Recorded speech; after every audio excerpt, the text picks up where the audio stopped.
te khian i ro pui na an lan tin tui fin ria thu các lệ tui phong hen i ro pui an chil chi mi sing fin na hian a chui phak tol lo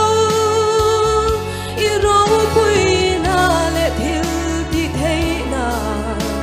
cha tuan khen a pa ngai reng don si leilung ha chan te din na van sang te kai phar tu choi moi tak i lo ni e cha tuan khen po i van te khian i ro pui na an lan tin tui fin ria thu tak le tui phong ten i ro pui an shil chin mi sing fin na hian a chui phak mol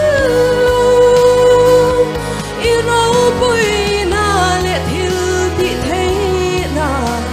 cha tuan khenin a pa ngai reng don si